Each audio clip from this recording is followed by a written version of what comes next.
l'innovation de la desserte de l'énergie et la dynamisation du monde de la culture malienne.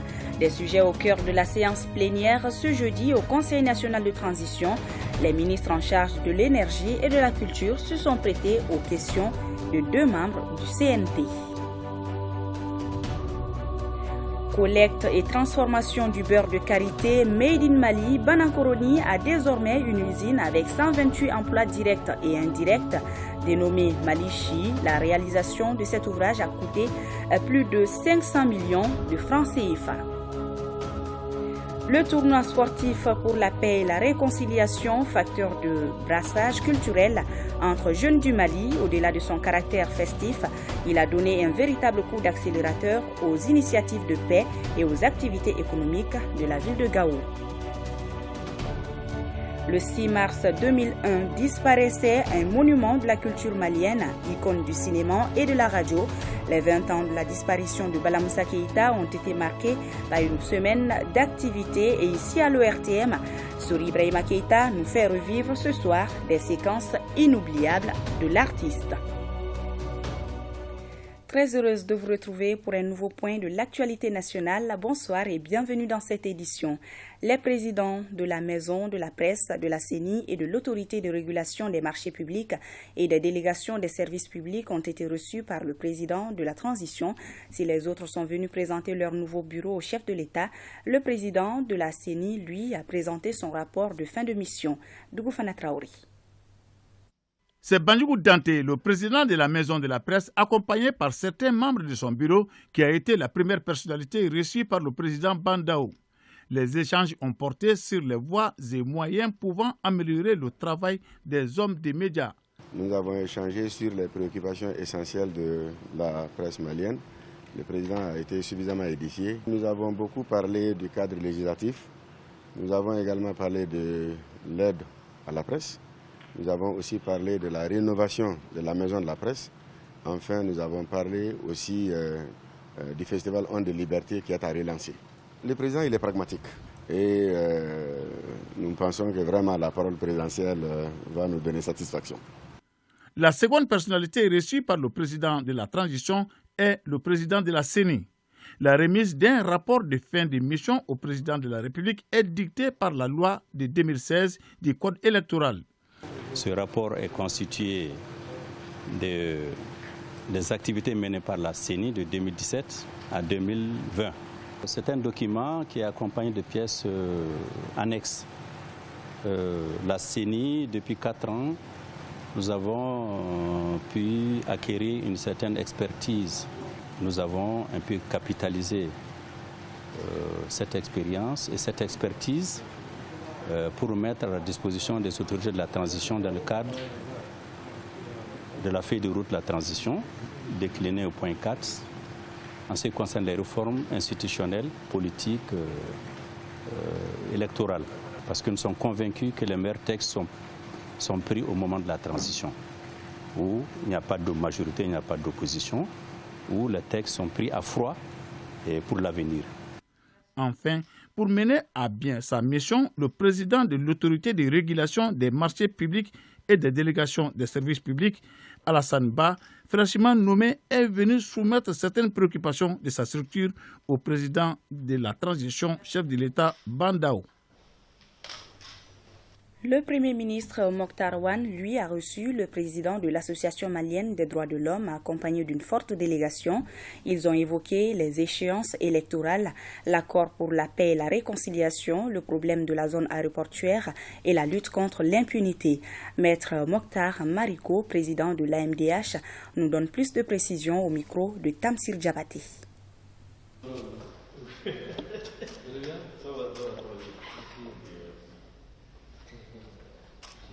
En fait, nous sommes venus voir le Premier ministre aujourd'hui, c'était pour parler des questions d'actualité. Les questions d'actualité, on a évoqué 4 points. L'accord pour la paix et la réconciliation. On a rappelé aussi les problèmes relatifs à la zone aéroportière. On a parlé des élections. On a parlé aussi de la lutte contre l'impunité. Les échanges ont été vraiment fructueux et l'approche du Premier ministre est allée dans la même approche que nous voulons pour le traitement de ces points. Et comme les facteurs temporalité jouent contre la transition, nous sommes aussi venus les lui rappeler pour dire qu'effectivement, nous voulons qu'il y ait des solutions, des alternatives à ces 4 points, parce que le facteur temps joue contre la transition. Séance plénière au Conseil national de transition. Les ministres en charge de l'énergie et de la culture se sont prêtés aux questions de 2 membres du CNT. Ces questions ont globalement porté sur l'amélioration de la desserte de l'énergie et la dynamisation du monde de la culture malienne. Brahima Kone a suivi la séance pour ORTM 1. Les questions orales adressées par Moulay Keïta au ministre en charge de l'énergie ont globalement porté sur l'amélioration de la desserte de l'énergie, la gestion des ouvrages et la politique tarifaire. L'auteur de ces questions, dans sa démarche, entend attirer l'attention du gouvernement de transition sur les difficultés du secteur. Il n'est pas normal qu'aujourd'hui, dans la capitale de Bamako, il y a des coupures d'électricité et que dans les régions, nos parents payent encore plus cher l'électricité. Cette transition souhaite vraiment améliorer les conditions de vie de la population et mettre vraiment les bases de refondation réelles. Le ministre en charge de l'énergie a réitéré son engagement à jouer sa partition pour rendre le quotidien des Maliens plus agréable. Il se félicite de certaines avancées significatives, mais il reconnaît que des efforts restent à faire. Parmi les priorités figure la résolution de l'équation Take or Pay, une convention à travers laquelle l'État paye des centaines de millions à la société Albatros 6 à Caille sans avoir consommé l'énergie à la valeur de cette somme. Mon département est résolument engagé à faire de la fourniture du service public, de l'électricité et de l'eau un outil privilégié de croissance économique et de développement social, mais aussi un outil de rapprochement entre tous les Maliens pour la consolidation de la paix et de la réconciliation nationale. Et nous sommes en train de tout mettre en œuvre pour que dans les années à venir, les coupures d'électricité soient une exception et non la règle.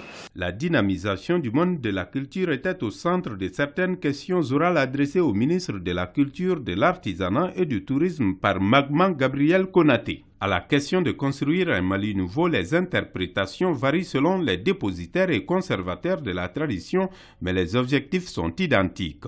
Aussi convient-il qu'au-delà de la vente de l'INA, une solution devra être trouvée de façon générale à la vente des biens de l'État. Quand on parle de nouveau Mali, il s'agit de changer le comportement du Malien.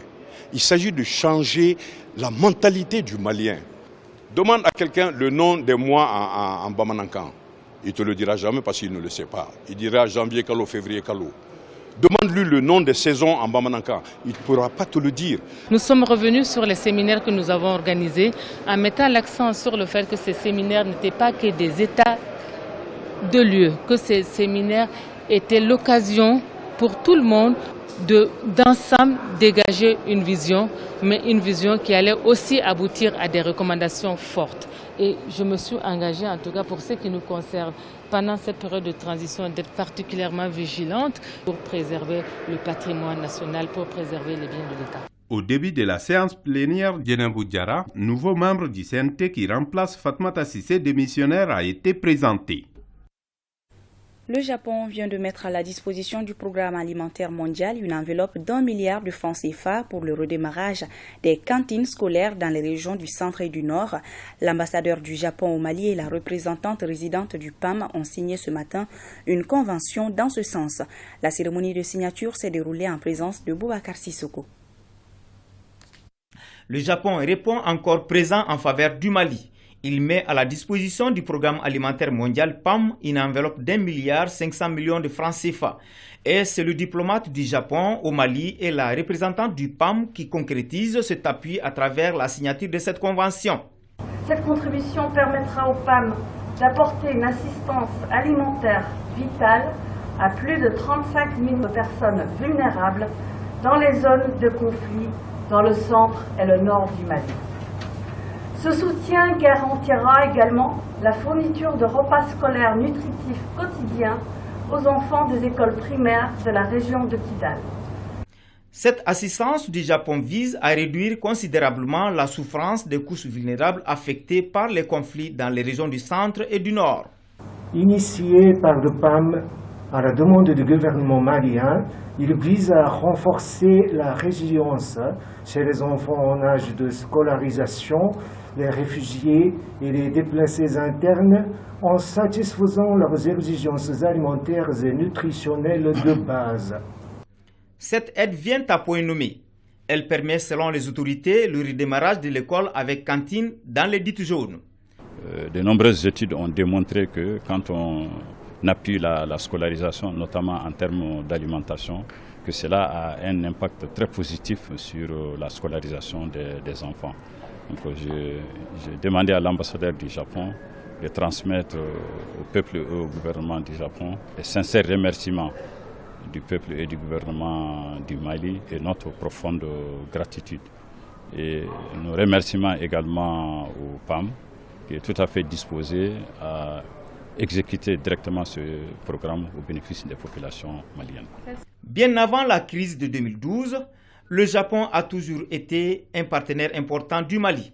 Il ne cesse d'apporter son aide multilatérale à notre pays. Mise en œuvre de la loi d'orientation et de programmation pour le secteur de la justice, près de 200 milliards de francs CFA sont prévus pour les 5 prochaines années. La première réunion du comité de suivi et évaluation de cette loi s'est tenue hier à Bamako. On fait le point avec Adam Ndjimde. Les autorités de la transition et leurs partenaires s'emploient à rendre la justice plus crédible et mieux accessible. C'est dans ce contexte que s'ouvre la première réunion du comité de suivi et évaluation de la loi d'orientation et de programmation pour le secteur de la justice sur la période 2020-2024.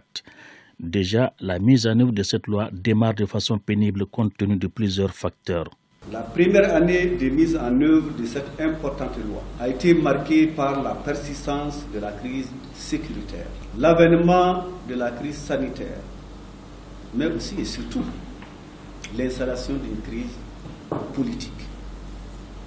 Toutes choses qui n'ont pas permis aux acteurs de mettre en place la stratégie et les outils devant permettre de mobiliser les fonds prévus, de faire l'état des lieux de la mise en œuvre et de faire une évaluation du niveau des progrès réalisés.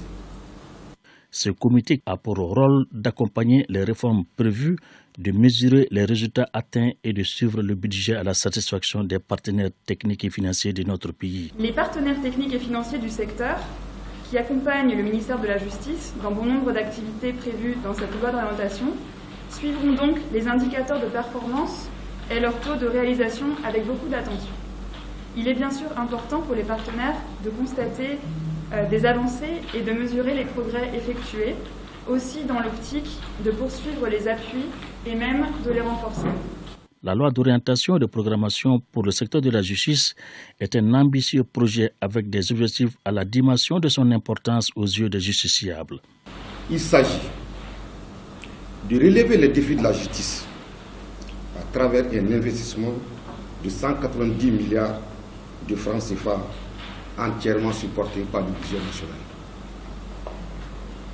La société civile qui a été associée aux différentes étapes du processus d'adoption et de mise en œuvre de cette loi jouera toute sa partition. Au finish, les membres du présent comité doivent approuver les résultats obtenus en 2020 et valider la programmation des activités de 2021. Procès de Amadou Aya Sanogo et autres à la cour d'assises de Bamako. Le verdict est attendu pour le 15 mars prochain. Nous retrouvons Adam Ndjimde pour le compte-rendu. Le procès dit des bérets rouges est rentré dans sa phase active ce matin par la comparution à la barre d'Amadou Aya Sanogo, de Daïrou Dambélé, d'Amadou Konaré, de Yamoussa Kamara et d'une quinzaine d'autres co-accusés. Après une lecture d'environ 2 heures de l'arrêt de renvoi, c'est-à-dire le motif pour lequel ils sont accusés, le président a demandé individuellement aux accusés s'ils se reconnaissent à travers cet arrêt. Ils ont tous répondu par l'affirmative. Le collectif des victimes de la partie civile s'est désisté car il a été déjà indemnisé. Par conséquent, sollicite l'arrêt de la procédure. La Cour, dans sa magnanimité, a décidé de mettre l'affaire en délibéré pour nous donner une suite. Mais ce que nous avons développé est de pur droit, parce qu'il s'agit de l'application d'une loi. C'est la loi d'entente nationale qui a été votée et promulguée et basée sur les conclusions de la conférence d'entente nationale de mars et avril 2017. Nous avons demandé à la Cour d'appliquer cette loi, c'est-à-dire de prononcer l'exonération et l'abandon des poursuites. Après le désistement de la partie civile, l'une des victimes s'est rétractée et a demandé à ce que le droit soit dit et qu'il ne faut pas tout éponger au nom de la réconciliation nationale. C'est dans ces conditions que le procès a été renvoyé au lundi 15 mars pour le verdict. Plus de 500 millions de francs CFA ont permis la réalisation de l'usine Malichi à Banankoroni. Malichi est une société de collecte et de transformation du beurre de karité. Elle a créé 128 emplois, dont 90 à l'usine. Le compte-rendu de la cérémonie d'inauguration avec Abdulkarim Kaba.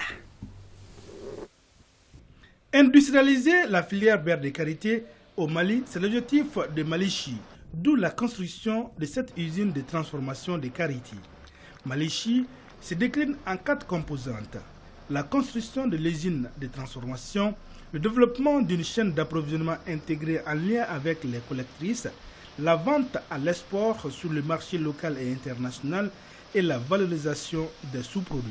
Cette usine de beurre de karité d'une capacité de transformation de 30 000 tonnes d'amandes par an est le fruit d'un long travail sur lequel nous avons eu la chance de travailler avec plusieurs partenaires. Notre objectif était de transformer des matières premières locales, issues du monde rural, dans lequel nous avons toujours évolué au travers de notre métier de distribution et de fabrication de piles Massa Plus, afin de créer de la valeur ici au Mali. L'impact de Malichi sur la population est énorme. En témoigne la mise en place et le financement de coopératives de plus de 1000 membres, toutes choses qui ont favorisé l'accompagnement des partenaires. L'ambition du groupe Endeavour Mining est d'être le catalyseur d'un développement économique durable dans les territoires autour de nos sites miniers. Et je crois pouvoir dire que Malichi illustre parfaitement cette démarche unique et innovante. C'est la réussite d'un entrepreneur, vous allez dire des entrepreneurs. Donc derrière cette symbolique, il y a la réussite donc, de l'entrepreneuriat au Mali. La filière qualité occupe une place de choix dans l'économie des ménages en milieu rural, surtout pour les femmes. C'est pourquoi à Malichi, l'on accorde une attention particulière à la participation des femmes. L'autonomisation économique des femmes reste un défi auquel les pays sont confrontés, surtout ceux en voie de développement. Et pourtant, l'autonomisation demeure un moyen puissant pour réduire la pauvreté et permettre de cheminer vers l'égalité des sexes. Cette inauguration a été une occasion pour signer un partenariat entre Malichi et Onifam Mali. Ce protocole renforcera et facilitera l'accès des femmes aux différents marchés en ce qui concerne la filière karité. Début des négociations entre le gouvernement de transition et la Centrale démocratique des travailleurs du Mali. Le cahier de doléances présenté par la centrale fait état de 44 points de revendication, nous dit Alpha Maïga. La négociation est une arme pour le gouvernement de transition afin de réussir sa mission avec ses partenaires sociaux. Face à face autour de la table, la Centrale démocratique des travailleurs du Mali et plusieurs membres du gouvernement. Sans aucune forme de détour, le ministre du Travail et de la fonction publique a tenu à rassurer ses partenaires sociaux du jour. Le gouvernement de transition constitue une équipe. Chacun en ce qui le concerne ici a pris en charge les questions spécifiques de son département. Personnellement, on va travailler avec nos équipes connaissant les problèmes qui sont posés dans votre cahier de doléances pour vous proposer des réponses adéquates susceptibles d'exécution. C'est ainsi qu'un cahier de doléances est présenté au gouvernement. Des doléances qui s'articulent autour de 44 points dans le but d'améliorer les conditions de vie et de travail des militants de la centrale. C'est important que le gouvernement revoie à la hausse la valeur indiciaire. Il y a d'autres points aussi qui sont relatifs notamment à l'employabilité des jeunes. Le gouvernement en 2019 a augmenté l'âge de départ à la retraite. Nous avons estimé aussi qu'il est important pour donner la chance aux jeunes aussi de revoir l'âge de recrutement. Aussi au niveau de rail et surtout de donner l'indépendance ferroviaire au Mali. En attendant que les travaux ne démarrent, le ministre de la Réconciliation nationale, en prenant la parole, s'est réjoui de la démarche de la centrale. Le colonel-major Ismaël Ouagaï de souligner que cette période de négociation soit des moments apaisés, et cela pour le bonheur du peuple malien. Direction la 5e région où la ministre de l'Environnement, de l'Assainissement et du Développement durable, au cours d'une visite, a remis des motos et appareils GPS à la Direction régionale des eaux et forêts. Madame Bernadette Keïta a également apprécié les résultats du projet Appui à l'amélioration de la couverture forestière. Nous retrouvons le compte-rendu de Daouda Diakité. À Mopti, le ministre de l'Environnement, de l'Assainissement et du Développement durable a eu l'honneur de suivre la présentation du projet Appui à l'amélioration de la couverture forestière, un projet exécuté par le programme Alliance globale contre les changements climatiques. Le projet, d'une enveloppe de plus de 4 milliards de francs CFA, est le fruit d'un partenariat entre l'Union européenne et le gouvernement du Mali et vise à lutter contre les effets néfastes des changements climatiques dans les cercles de Bandiagara et Douanza. On a suivi l'exposé, il est encouragé, il est même aussi à étendre à d'autres contrées. Les femmes ont été accompagnées et aujourd'hui, c'est les femmes qui se prennent en charge. Donc vraiment pour nous, c'est positif. Nous espérons qu'elles vont se battre pour lutter contre la déforestation. L'occasion est opportune pour Madame le ministre de l'Environnement, de l'Assainissement et du Développement durable de visiter les stands d'exposition des produits non lignés des 8 groupements de femmes transformatrices bénéficiaires du projet avant de remettre des motos et des appareils GPS à la direction régionale des eaux et forêts de Mopti. Lors de ma première visite, j'avoue que beaucoup de problèmes ont été évoqués, notamment le problème d'équipement. Donc c'est un début qui est là, tout ça pour aider nos gens à mieux faire. Madame le ministre de l'Environnement, de l'Assainissement et du Développement durable a mis son séjour à profit pour rendre une visite de courtoisie aux notabilités de Mopti. Et des bénédictions ont été faites pour la réussite de la transition dans un Mali de paix et réconcilié. Célébration à Caille de la 3e édition de la création de l'Organisation pour la mise en valeur du fleuve Sénégal. Le haut-commissaire de l'OMVS a mené une série d'activités annonçant les couleurs de cette 3e édition dans la cité des Rails. Benoro Fofana. Mobilisation de grand jour dans la cité des Rails. En cette veille de l'anniversaire de la date de création de l'Organisation pour la mise en valeur du fleuve Sénégal, OMVS, qui est le 11 mars 1972, le haut-commissaire de l'OMVS a entamé les activités commémoratives par les actions de développement telles que l'annonce du lancement des travaux de la route d'accès Caïfelou, une distance de 11 km. Les études que nous allons mener pour la réhabilitation de cette route tiendront compte de cette nouvelle donne. Donc nous en tiendrons compte. Et c'est pourquoi d'ores et déjà la SOGEM a signé 2 contrats avec l'IGM, étudier la topographie dans le cadre de la réhabilitation de ce projet de route. Et également le CNRX pour l'étude du sol. En plus de cette cérémonie d'annonce, le haut-commissaire a rencontré sur la berge du fleuve l'association Kaïka Okumakan et des associations de femmes et de jeunes chargées du nettoyage des berges du fleuve Sénégal à Kaï, rive gauche. Une rencontre sanctionnée par la remise des outils de travail par le haut-commissaire et l'association des femmes du système OMVS. Notre présence ici est le signe que les populations également riveraines du fleuve sont conscientes des enjeux qui sont autour de ce fleuve. Cet engagement citoyen pour préserver ce don de Dieu qui est menacé.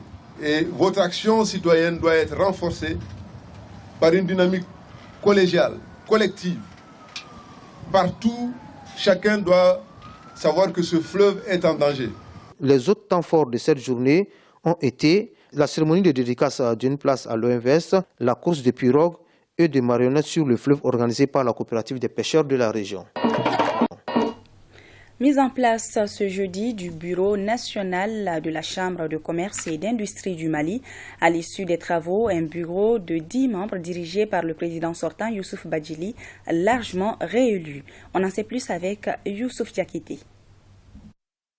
C'est dans une ambiance festive que le président sortant Youssouf Bathily de la Chambre de commerce et d'industrie du Mali a été réélu pour un nouveau mandat de 5 ans avec 257 voix contre 9 pour son challenger. Le président réélu place son mandat sous le signe de la cohésion, de la solidarité et du renforcement des acquis. On m'a déclaré vainqueur. En réalité, il n'y a pas un gagnant ni un perdant. On peut dire que c'est le secteur privé malien qui a gagné. J'ai même tout le monde devant pour qu'ensemble, nous puissions réaliser les programmes que nous avons élaborés, qu'on appelle le plan de mandature 2021-2025, pour le bonheur du secteur privé malien. C'est vraiment une impression de joie et de satisfaction, parce que nous venons de constater que l'ensemble des opérateurs économiques ont choisi la voie du consensus. Ce consensus a prévalu aujourd'hui. Le secrétaire général du ministère du Commerce, de l'Industrie et de la Promotion des investissements a salué le bon déroulement des opérations de vote. Permettez-moi de féliciter le président du bureau, en la personne de M. Youssouf Bathily, pour la confiance placée en lui par ses pairs et ainsi renouvelée. C'est le lieu de féliciter les autres membres de son bureau et leur adresser tous nos vœux de réussite dans l'accomplissement de l'exactante mission qui sera la leur pendant les 5 prochaines années. Faut-il le rappeler, le bureau qui vient d'être installé est composé de 10 membres dont 9 vice-présidents. Le tournoi sportif pour la paix et la réconciliation, au-delà de son caractère festif, a donné un véritable coup d'accélérateur aux initiatives de paix et aux activités économiques de la ville de la cité des Askia. Mieux, un véritable facteur de brassage culturel entre jeunes du Mali. Sur place, Oumar Maïga et Alassane Amadou nous proposent un grand format sur le bien fondé de cette initiative. Le tournoi sportif pour la paix et la réconciliation est un facteur de brassage et de relance économique. Lancé le 5 mars dans la cité des Askia sous le haut parrainage du vice-président de la transition, le colonel Assimi Goïta, il a mobilisé les jeunes de toute la région du Mali autour du sport, de l'art et de la culture. Le sentiment, il est là, c'est un sentiment bien sûr de fierté et d'espoir. Je pense que les mots-clés de ce que dégagent les visages des enfants de Gao, de la jeunesse de Gao, c'est surtout l'espoir. L'espoir de pouvoir jouer, l'espoir de pouvoir s'amuser, l'espoir de pouvoir se distraire sans s'inquiéter. Ce n'est qu'un début. Notre souhait, c'est qu'il y ait un élément catalysateur et qu'il y ait une contagion généralisée de cet espoir sur l'ensemble de nos régions. Depuis mon arrivée, je ne tiens que le terme de la cohésion entre les communautés, entre les jeunes. Donc ce tournoi est venu les renforcer. Vous voyez derrière vous la mobilisation des jeunes. C'est sans distinction de communauté, sans distinction d'idéologie chez les jeunes. C'est tout le monde qui s'est mobilisé. Donc le ministre n'a prouvé que la ville avait besoin de cela. Le caractère festif du tournoi, couplé à la relance de l'économie locale, a permis aux acteurs de plusieurs secteurs d'activité de s'épanouir et de croire à la paix, au vivre ensemble et à la cohésion sociale. Nous sommes très enchantés aujourd'hui d'avoir ce tournoi chez nous parce que vu l'économie qui est d'abord en ruine et que ce tournoi vient le booster pour nous, ça me fait un grand plaisir. Des infrastructures hôtelières en passant par le transport et d'autres activités génératrices de revenus, les compteurs sont ouverts. Rien n'a été transporté de Bamako, sauf les badges que vous voyez. Tout a été acheté ici, tout a été fait ici. Oui, comment on doit bénéfice. Il n'y a pas une femme qui n'a pas tiré profit de ces tournois sportifs à Gao. Nous sommes très contentes. Nous remercions le ministre Moussa Aga Taher pour cette belle initiative. De jour comme de nuit, la ville de Gao retrouve le calme et la sérénité au grand bonheur des populations. Vraiment, ça donne de l'espoir parce que nous sommes là aujourd'hui, cet après-midi. On vit le football, nous sommes là tranquillement, on va très bien, on est tranquille, il n'y a pas de problème. Gao demeure du 5 au 12 mars 2021 la capitale sportive du ballon rond et de la balle au panier pour la jeunesse du Mali dans sa diversité.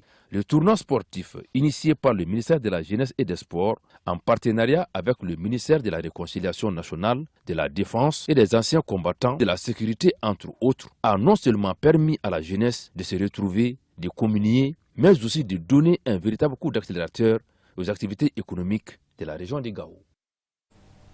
Je vous le disais dans les titres, ce soir, l'ORTM nous fait revivre des séquences inoubliables de Bala Moussa Keïta. L'homme de culture hors pair nous a quittés il y a 20 ans. Monument de la culture malienne, Bala Moussa était également une icône du cinéma et de la radio que le Mali tout entier a célébré toute cette semaine afin que ce tombe ne tombe pas dans l'oubli. Sori Ibrahima Keïta. Tchekeling Bolochaman.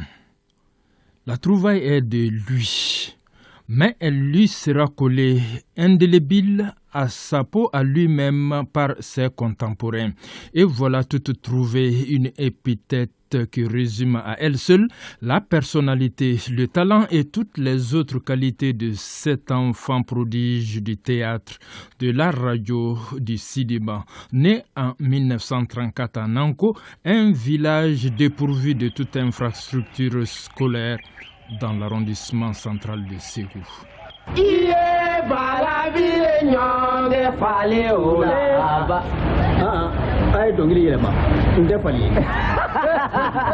Certes, il arrêtera ses études après le certificat d'études primaires, mais pas par inintelligence à la toto.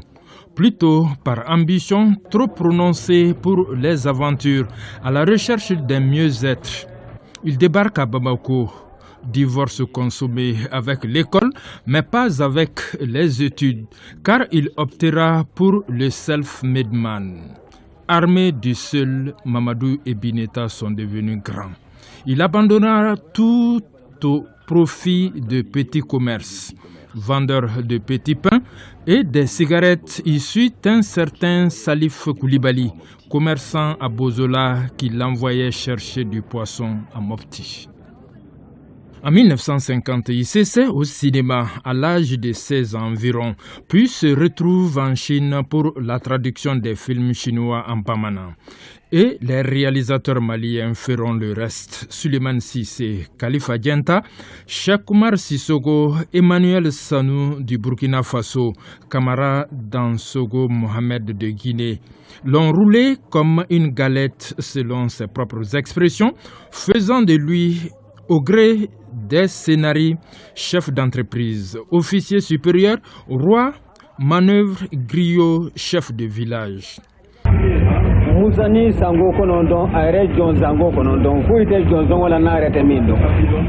Je l'ai côtoyé en tant qu'homme simple, homme assez mystérieux, délicat, très courtois, très cultivé.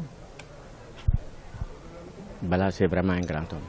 C'est quelqu'un qui a beaucoup contribué pour la création artistique de nos films. À commencer par les textes. Nous avons tous sollicité Bala Moussa à cause des textes. Dès qu'on écrit le scénario, la première personne qu'on cherche, c'est lui. Bala pour les uns, Dingana pour d'autres. Bala Moussa Keïta était très connu, d'abord comme comédien de théâtre. À ce titre, il sera le premier directeur de la compagnie théâtrale du Mali. Son inspirateur pour le théâtre, le patron de l'ensemble instrumental du Mali de l'époque, Ibrahim Sako. Mais c'est du bain révélateur de l'inoxydable Aïssata Sissé que sera formatée la vedette radio Bala Moussa Keïta. Radio Mali mo yaayira ka fugo mo ngini yimbe se bamananga na kosobe ay wane Bala Moussa ko fuyi bi mana wala ne o amina yiro je anywana amina yiro je anywana nga angari o be nyove angli be nyove ka so ke ne sigi yiro soro Radio Mali la o Radio Mali ani ya be fado ka jageda de suni le na mo do na mbaga boloka o mo ndebe na tai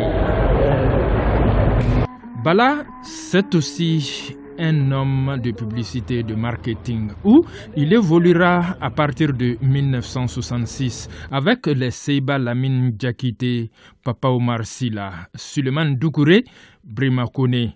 Ambalemo akana songolo kata tegema kasrama nyesigi ni vinegri nago vinegri bolo mana bemi mate angande uma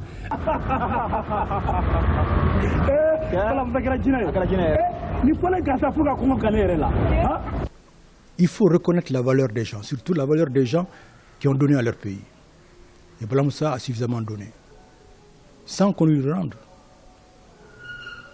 Et il n'a jamais demandé. Bala Moussa continue à donner à notre pays puisqu'on retrouve les messages de Balamoussa, toujours à la radio nationale. Je suis en train de vivre des souvenirs à travers tout ce que je vois, à travers l'engouement du peuple, comme si c'était réellement une résurrection. Prix d'interprétation masculine FESPACO en 1991 à Ouaga et prix Fassissé, ce monument a tous les mérites des souvenirs des anciens et toute l'attention de la jeune génération. Inimitable homme de radio, comédien de théâtre hors pair, acteur talentueux de cinéma, chevronné des masses médias, grand maître de la parole, en fait un surdoué homme de culture tout court. Incontestablement, Dingana mérite d'être canonisé et sa vie enseignée dans les écoles.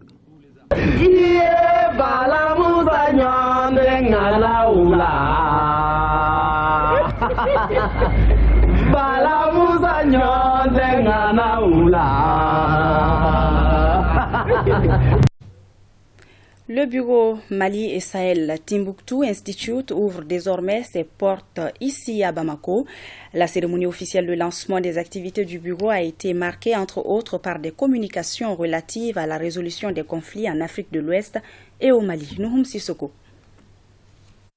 Timbuktu Institute a procédé au lancement des activités de son bureau pour le Mali et le Sahel. Stabilisation du Mali. Quelle place pour les stratégies endogènes? C'est le thème de la conférence inaugurale. Conformément à la vocation de Timbuktu Institute, plusieurs communications ont été faites parmi lesquelles initiatives endogènes et stratégies internationales vers la co-construction de la paix et de la stabilité au Mali, le rôle des facteurs et des acteurs endogènes dans la résolution des conflits en Afrique de l'Ouest et au Mali. Quelle place pour les femmes et les initiatives féminines dans la stabilisation et la mise en œuvre de l'accord pour la paix? Dans le cadre d'une approche holistique, les initiatives diverses portées par les populations devraient davantage prendre compte de la nécessité d'agir sur les déterminants des crises, renforcer les partenariats stratégiques pour une implication plus importante aussi bien des acteurs locaux que des parties prenantes. La résolution des conflits et la construction de la paix requièrent la prise en compte des initiatives endogènes, selon le représentant du Premier ministre.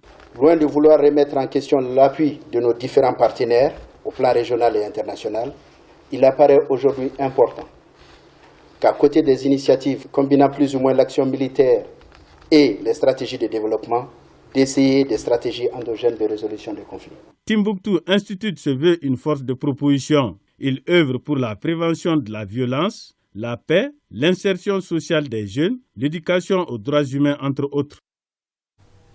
Les organisations d'enfants et de jeunes du Mali mettent en lumière l'état des droits des filles et femmes au Mali, surtout dans le contexte du Covid-19. Elles viennent d'organiser une projection de films et une table ronde intergénérationnelle avec l'appui financier de l'ONG World Vision. Barakissa Ouattara. Les bilans de la lutte pour les droits des femmes et des filles au Mali et les réalisations faites d'hier à aujourd'hui. La question a réuni autour d'un panel l'ancienne et la nouvelle génération pour faire une analyse d'ensemble afin de promouvoir les droits des femmes et des filles pour leur pleine contribution au développement du pays. Le leadership féminin prend de plus en plus place dans notre monde, car les filles que nous sommes et les mamans que vous êtes, chères mères et tantes, nous sommes bâties pour que cela soit. Cette action des jeunes est soutenue financièrement par l'ONG World Vision avec l'accompagnement de la Direction de la promotion de l'enfant et de la famille. Nous continuons à travers cette commémoration d'apporter notre contribution aux efforts combien importants du gouvernement malien et de nos partenaires pour promouvoir les droits des femmes et des filles qui sont les femmes de demain. Le gouvernement de la République du Mali a lancé un vaste chantier visant à renforcer le cadre institutionnel de respect des droits de l'homme en général et ceux des couches vulnérables en particulier. L'assistance a également eu droit à la projection d'un film intitulé Women, c'est-à-dire Femme, qui a mis en lumière tous les avantages de scolariser une fille. Ce soir, sur le plateau de l'invité de la semaine, le vice-président de l'Association malienne des consommateurs, ASCOMA. L'ASCOMA estime salutaires les mesures annoncées par le gouvernement relatives à la suppression de la TVA sur l'importation de certaines denrées de première nécessité et aux négociations relatives à la baisse du prix du pain. Nous vous proposons un extrait de l'entretien entre Yaya Konaté et Abdulwahab Diakité. Nous avons alerté les plus hautes autorités depuis le mois de janvier par rapport à ce qui est en train d'arriver. Parce que, comme vous le savez, nous sommes membres de l'organisation des consommateurs de l'Afrique. Donc, on se donne des informations, on se partage des informations, des expériences, etc. Donc, depuis le mois de janvier, nous avons alerté les plus hautes autorités par rapport à l'augmentation des produits sur le marché international. Cela également, il faudra tenir compte également de l'impact Covid. Donc les deux cumulés, effectivement, le gouvernement devrait prendre des mesures fortes par rapport à tout ce qui se passe actuellement. Alors on peut dire que vous êtes heureux aujourd'hui d'avoir été enfin entendu. Nous disons toujours que le gouvernement peut mieux faire. D'accord, les mesures qui sont prises, elles sont salutaires. Mais on aurait dû les prendre avant. Point de l'évolution de la maladie à coronavirus dans notre pays. Ce jour 11 mars 2021, sur 889 échantillons testés, les services de santé ont enregistré 43 nouveaux cas de Covid-19. Par ailleurs, nous notons 8 patients guéris et 1 décès au cours des dernières 24 heures. À ce jour, la situation cumulée est de 8 782 cas positifs, 291 décès dans les centres de prise en charge et 68 dans la communauté, 6 466 guéris. La recherche continue pour trouver toutes les personnes contacts. À ce jour, 1022 personnes contacts font l'objet d'un suivi quotidien. Le ministère de la Santé et du Développement social invite les populations à rester sereines et à respecter les mesures de prévention. C'est la fin de ce journal. Au nom de toute l'équipe de rédaction et de réalisation, merci de l'avoir suivi et passez d'agréables moments en compagnie des programmes de votre première chaîne de télévision nationale.